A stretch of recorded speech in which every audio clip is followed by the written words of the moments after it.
is a song by Swami Kriyananda. He said, Ram, you need to use this as your theme song. My name is Ram. I go by the name of Tyagi Ram. And Swamiji was a dear friend. And before his passing, he said, Ram, sing this song, Dare to be Different. And it represents all of us. Each and every one of our souls are unique and different. And each of us has a song to sing.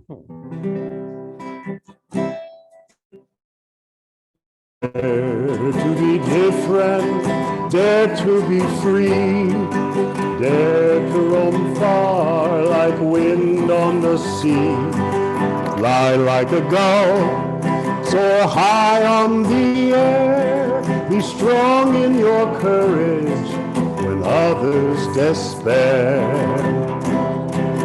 Never in anger, never in haste, go without pride, be never abased.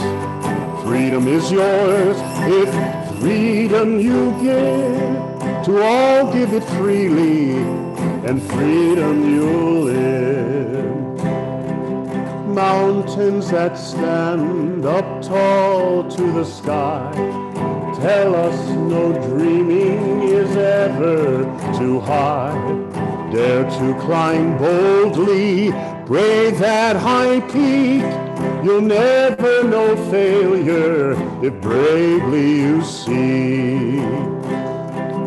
Dare to be different, dare to be free, dare to roam far like wind on the sea, fly like a gull, soar high on the air, be strong in your courage when others despair. Be strong in your courage when others despair. And now I'd like to do a song on the harmonium, a chant. And this is a chant by Yogananda entitled, I am the bubble, make me the sea. I always, when I come to Rhode Island, I like to sing this song because Rhode Island is the ocean state. Mm-hmm.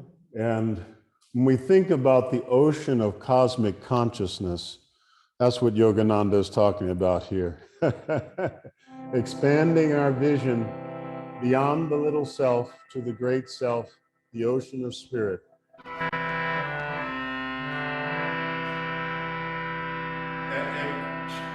Can you see me? You can see me. Okay.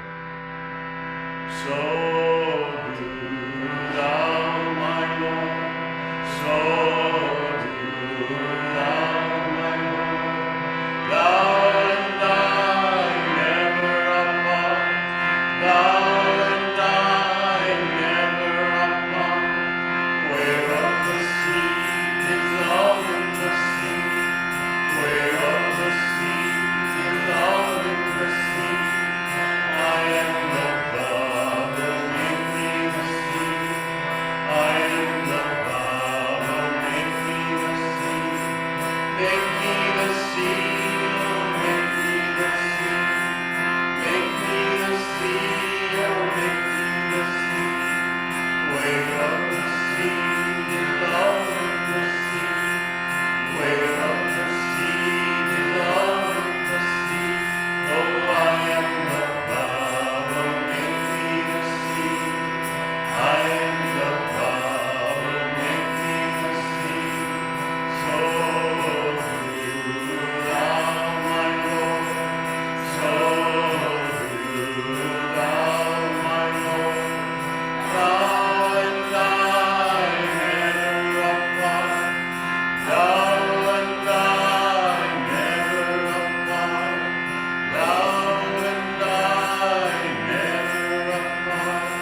Sit upright with the palms resting, turned upward on the thighs. And let's take a double inhalation through the nose and tense the body. Tense and relax, exhale. Throw the breath out once again. Double breath in. Exhale, double breath out. One last time.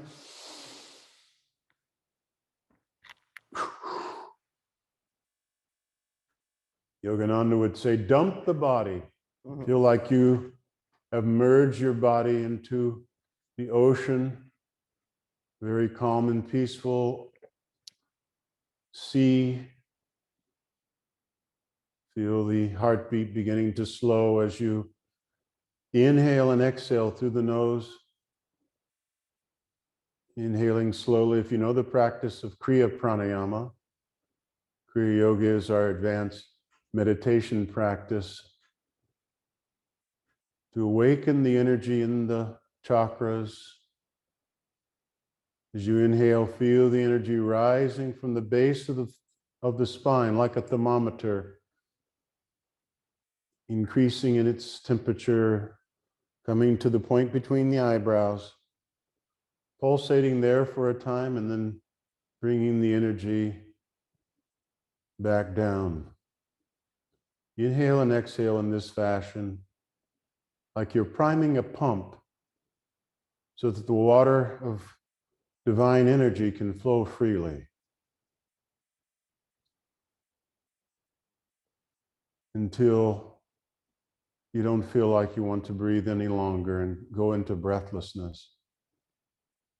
In that breathless state, you'll find your true divinity as a son and daughter of that infinite source, that mighty source of all that is, that's both infinitely large and infinitely small, dwelling within you right now.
Remaining in a meditative state, please listen to this week's Quality of the Week from Affirmations for Self-Healing, the quality of awareness.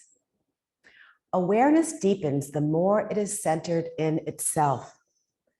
But the farther a person's interests extend outside himself, the thinner the supply line of his awareness becomes.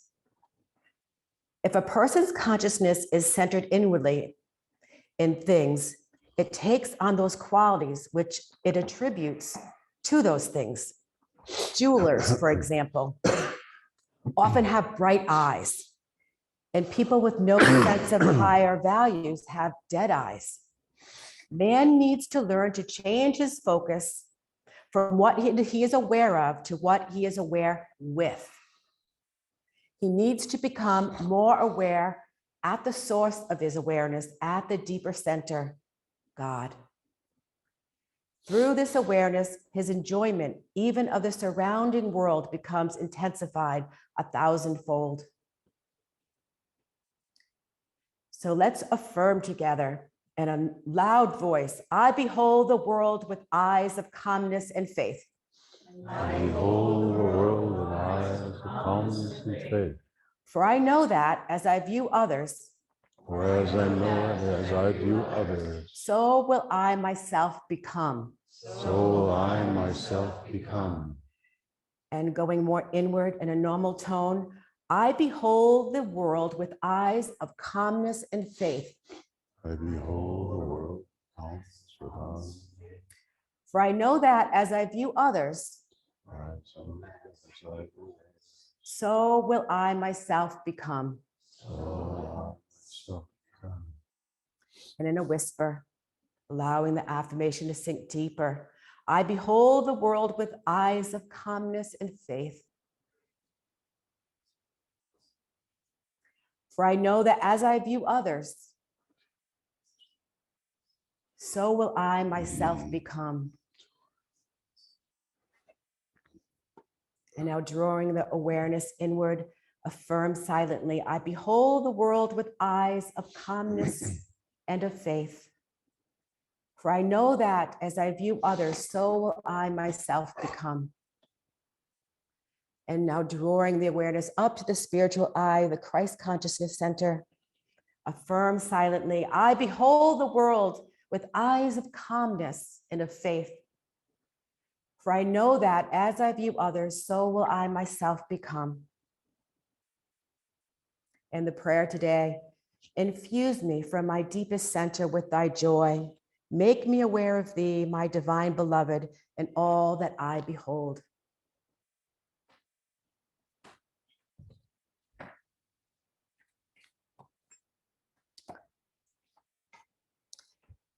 In our reading today, in surrender lies victory. The truth is one and eternal. Realize oneness with it in your deathless self within. The following commentary is based on the teachings of Paramhansa Yogananda. A case might be made for surrender as a path to victory in worldly conflicts. The way of passive resistance, for example, in preference to armed resistance. But our point here concerns a higher kind of surrender, the surrender of our deluded ego, egoic will to the wise and almighty will of God. Human will is, as Yogananda used to say, guided by whims and limited understanding. The divine will is in harmony with every level of reality.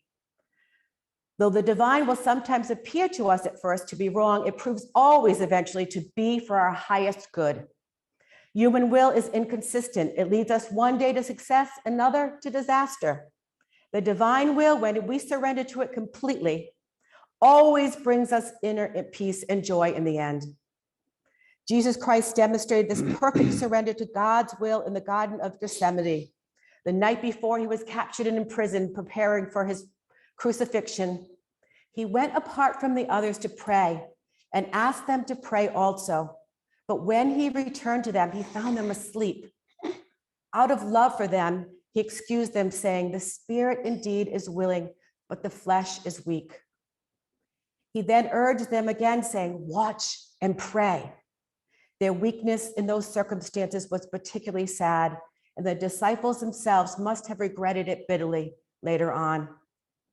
We all know the symptoms of human weakness, though we may excuse them in ourselves, saying, well, after all, I'm only human. But what are the signs of true strength? We find in all cases that these are the fruit of a life wholly surrendered to God. The Bhagavad Gita lists these signs in the 13th chapter: humbleness, truthfulness, harmlessness, patience and honor, reverence for the wise, purity, constancy, control of self, contempt for sense delights, self-sacrifice, perception of the certainty of ill, and birth, old age, and frail mortality, disease, the ego's suffering and sin, detachment, lightly holding thoughts of home, children and wife, those ties which bind most men, an ever tranquil heart, heedless of good or adverse fortune, with a will of praise to worship me alone unceasingly. Lovingly deep solitude and shunning noise of foolish crowds, calm focus on the self-perceived within and in infinity. These qualities reveal true wisdom, Prince. All that is otherwise is ignorance. Thus, through holy scriptures, God has spoken to mankind.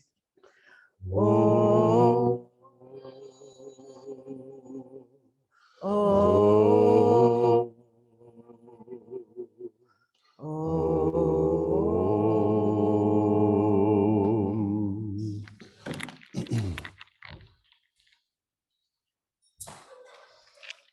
Welcome, everyone. My name is Ram, and I'm visiting minister here at Ananda, Rhode Island. I was blessed to have been here in the early days of, when was that, Roy? 10 years Yeah, '05. You know, I sometimes have senior moments and forget where I am. But I always find myself here, either being in the body or beyond. My spirit is even here when I'm not. So I like to read from Whispers from Eternity. Oh, my page got changed. Okay, so anyway, this is all good. I am thy bird of paradise, wishing to fly in thy astral airplane. Thy astral airplane of parting came to take my soul away from this earth, and I wondered through which strange skies I would soar now, and to what lands I would travel. I asked the mystic pilot, Cosmic Law, whether I was to go. That silent one answered soundlessly, I am the pilot of life, mistakenly called terrible death by ignorant earthfolk. I am thy brother, uplifter, redeemer, friend, unloader of every gross burden of bodily troubles. I have come to fetch thee away from the valley of broken dreams to the highlands of light, where poisonous vapors of sorrow never rise. I have broken mercilessly thy cage of flesh attachment, that thy soul bird may escape. I have broken thy chains of disease and fear, thy long encasement behind bars of bones, accustomed thee to thy little cage, making thee cling to it fearfully, even when I opened its door. Yet in thy heart, thou didst want thy freedom always. Why now art thou fear-filled, having won thy long-craved freedom? O bird of paradise, hop into my plane of omnipresence. Fold now thy fluttering wings and ride with me peacefully anywhere, everywhere in thine ethereal home.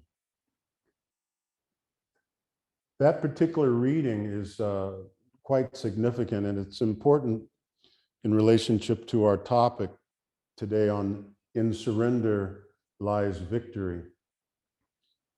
I was blessed to have had the opportunity to have a partnership for 16 years with a dear friend, and her spiritual name was Dikshini. And she and I got married here in Rhode Island in November of 2005. And it was a wonderful partnership. And we traveled all over the Eastern Seaboard together. I was working with Hay House Corporation, selling books and CDs and so forth.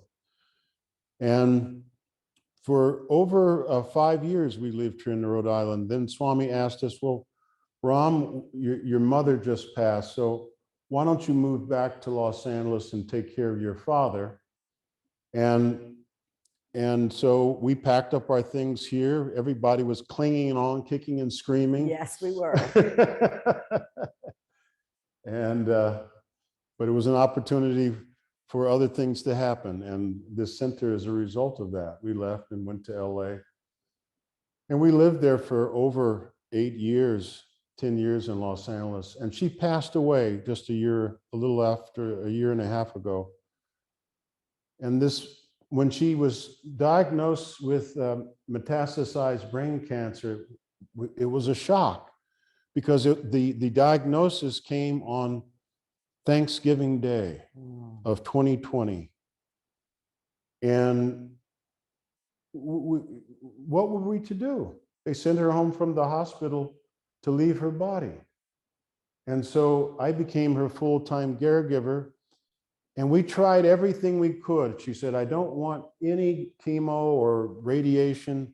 I'll try alternate methods. If they work, fine. If don't, I'm ready to go. And she literally was an example of just letting go and surrendering into the arms of God. 10 days before her passing, she told me, okay, Ram, I don't want to leave my body here in Los Angeles. I want to leave my body at Ananda meditation retreat, and I want to go now. I said, sweetheart, we're not going to go right now. I was just relaxing. And that's one of the keys to surrendering to God's will is relaxation. Master Paramhansa Yogananda gave this affirmation: I relax and cast aside all mental burdens to allow God to express through me his perfect love, peace, and wisdom. And I've learned that over the years, that if we can just relax for a moment, especially when we're confronted with a situation that's life-threatening, answers will come. I didn't know what I was going to say to her. She wanted to leave now.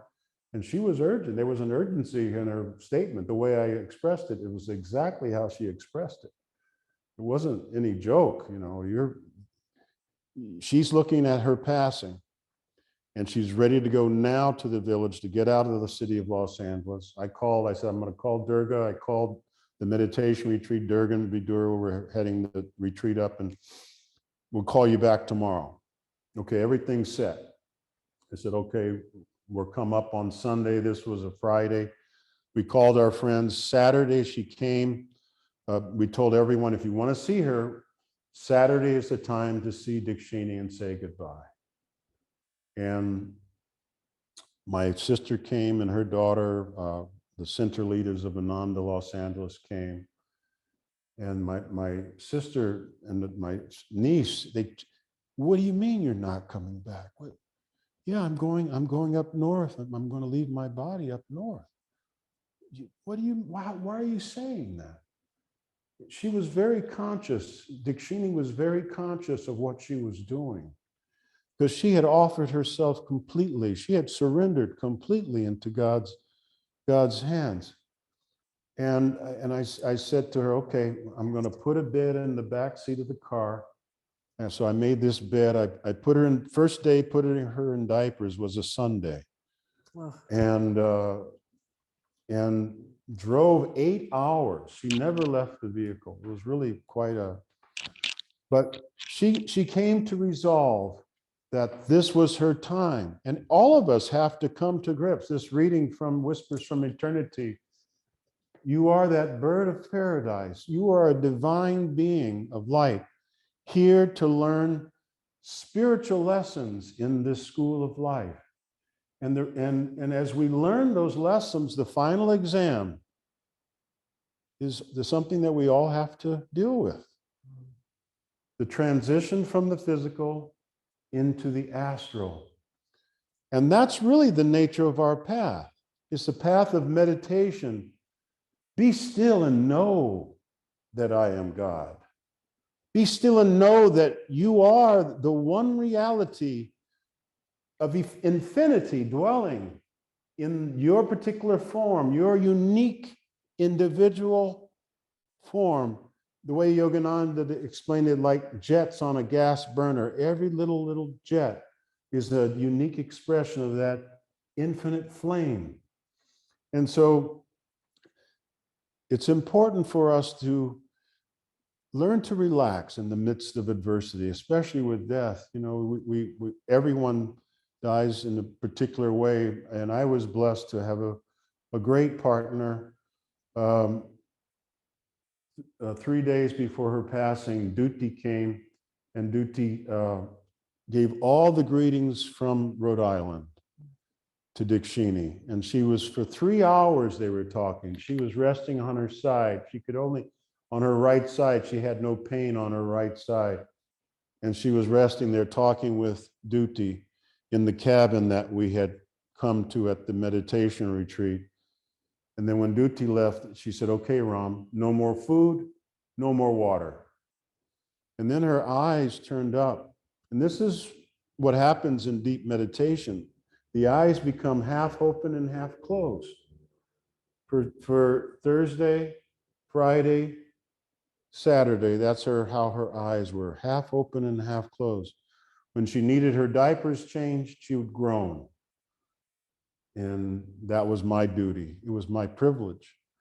And Saturday came, Jyotish and Devi came, the spiritual directors of Ananda, and they didn't know, but they felt this urgency. We have to come after the class. They came at around 12 o'clock. And it's amazing. Once you have that divine friendship with God and cultivate the friendship of your soul with the divine, the whole world begins to respond. You have your guru bhais, the people who come here. This is called satsang. Friendship, divine friendship is so important to help you along the journey. This is another part of surrendering to the will of God, is having the friendship. Yogananda said, environment is stronger than willpower. And that environment that we create, even 1 day a week, if you can only come 1 day a week, is very important. But if you can create that divine friendship with everyone, that's Swami has that song, all the world is my friend.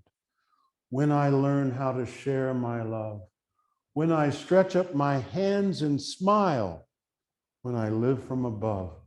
If we could always be in that consciousness 24/7, we'll never have to fear anything. Just as it says in the Bhagavad Gita, talking about one who has attained that ability to surrender perfectly to God, complete humbleness, harmlessness, gentleness, and it goes on and on. Kelly was reading that. It's a beautiful read to read that. Can you give that page to me, Kelly? Because it's such a beautiful, beautiful thing on from the Bhagavad Gita. Humbleness, truthfulness, harmlessness, patience, honor. Each one of these qualities you could do a whole discourse on each. Reverence for the wise, purity, constancy, control of self, control of the little ego is the self, the little self. contempt for sense delights, self-sacrifice, perception of the certainty of ill in birth, of old age, frail and mortality, disease, the ego's suffering and sin, detachment, lightly holding thoughts of home. All the world is my friend. All the world is my family. Children and wife, those ties which bind most men. An ever tranquil heart, heedless of good or adverse fortune, with the will upraised to worship me alone, unceasingly, loving deep solitude, shunning noise of foolish crowds, calm focus on the self, perceive within and in infinity. These qualities reveal true wisdom, Prince. All that is otherwise is ignorance. It's really one of the things that hits me more than anything is the aspect of infinity. We think we're just this little form. And they've developed this new telescope that can you go way out, how many billions of light years, galaxy after galaxy after galaxy, and we think we're the only reality on this little mud ball of a planet. Yogananda would say there are many planets to be born onto as a human being, or similar humanoid life forms. You know, you can be Spock with funny ears. Gene Roddenberry really tapped into something there. There was this cartoon that I was mentioning to Dave and Shan the other day, and the grandson is sitting on the couch with his grandfather, and they're having a discussion about reincarnation. And the grandfather, he really had his doubts about the whole thing, and the young grandson turns and says, "You know, I didn't believe in reincarnation either when I was your age."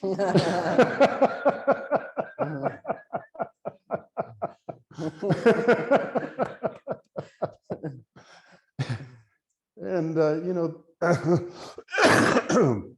the beat goes on, and that's the beauty of the drama.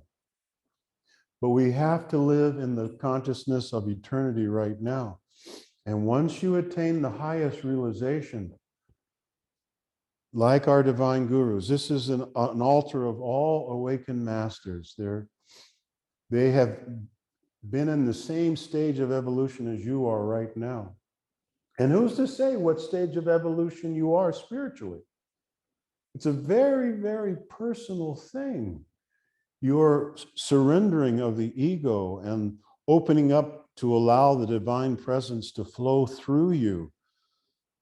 And once you attain that highest realization, you have all eternity to find that freedom.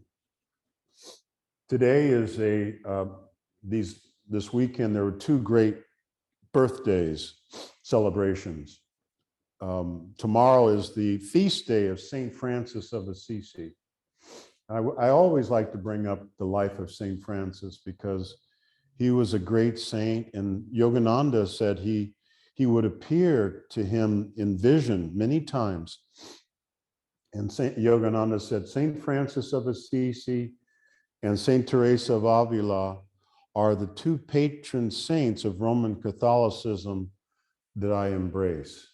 And so there was a story of St. Francis that I wanted to share. He and Brother Leo, one of his friar brothers, they were trudging through the snow barefoot. And you can imagine here in Rhode Island, yourself walking through the snow barefoot. It could be fun to go out for a few minutes walking barefoot, like David does. Shannon's pointing to him. But St. Francis, he and his brother was saying, Leo said, Brother Francis, what is perfect joy? What does it mean to really find the bliss of your inner being, Ananda, which is the name of our sent her here. And Francis responded, okay, Brother Leo, I'll tell you what perfect joy is. We're cold and wet. And if we can maintain our joy in this cold and the wet, that's not perfect joy. And once we attain the friar house that we're arriving to, if they welcome us with open arms and say we have a hot fire and come on in, that's not perfect joy. But what perfect joy really is, if we arrive at the friary and they said, you're imposters, you're not Francis of Assisi, you're not one of our brothers, you're a tramp. And they beat us up and throw us back into the snow. And if we can maintain our equilibrium, our peace of mind, and our inner bliss and joy under those circumstances, here, oh Brother Leo, that is what perfect joy is. Our world today is going through great troubles. You know, this whole hurricane, we need to keep in our prayers and our thoughts the people in Florida. People are being impacted in wars, Ukraine. Yogananda predicted that there would be a third world war. It's really a time for us to pray unceasingly, to pray for all of our friends and the people that we don't know, even at a distance. Because as we are praying for others, that blessing returns to ourselves. We don't know what will come into our own lives. We might find war on our own doorsteps. You know, we've been having hurricanes on the East Coast for years, but Florida just got hit with the worst hurricane in history. Just, you know, Fort Myers is totally wiped out. At least that's what the report on the mainstream media is. Maybe on the other side, you know, the conspiracy theorists will deny it. Well, no, that's they're all fine down there. They're basking in the sun now. It's all a lie. It's a lot going on. Everybody has their game that they're working on in this world today. Praying unceasingly, singing unceasingly. Yogananda would say chanting is half the battle. As we pray, chant, love unceasingly, that surrender to God will protect us, even as Yogananda said, in the midst of the crash of breaking worlds. And he saw this world really going into hell, people. Let's extend our love to all who cross our path. Surrender to God's will, sending blessings and joy to all. Let's just take a few moments just to send now as a closing to our service, surrendering to the light of God and sending those blessings out to the people in Florida who are going through tremendous testing right now. Divine Mother, thou art omnipresent. Thou art omnipresent. Thou art in all thy children. Thou art in all thy Thou children. art in all those souls Thou art in all those souls impacted by the Florida hurricane. impacted by the Florida hurricane. Manifest thy healing light. Manifest thy healing light. Lift them up Lift them up through this prayer through this prayer and through our own financial support. and through our own financial support. Let's rub the hands together and send out waves of light to those in need. Oh.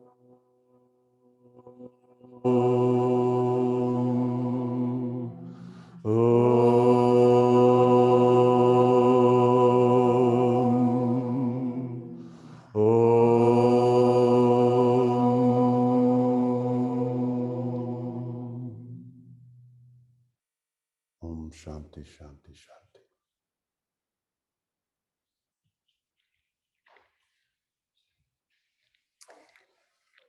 And now we'll have a song by Duty, Duti's going to sing us Nightingale song, right? the Song of the Nightingale.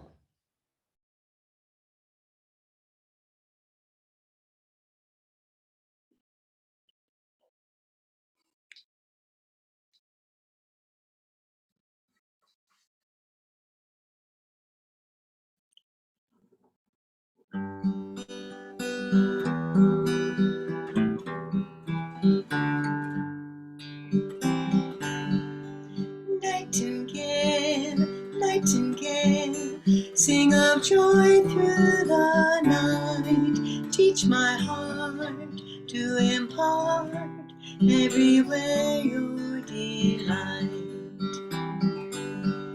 Sing of moon rays on the rain, sing that love's not in vain. Every grief, every one has its ending in song.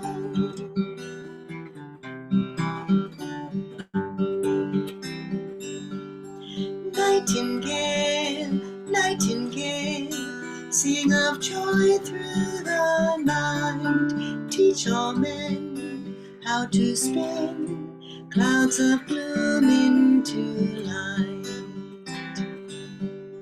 Without silence, what is song?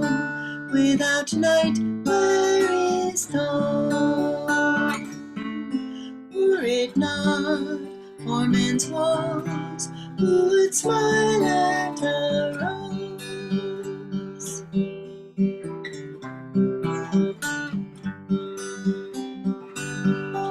Nightingale, nightingale, sing of joy through the night. Let each tone silence grow, earth and heaven unite.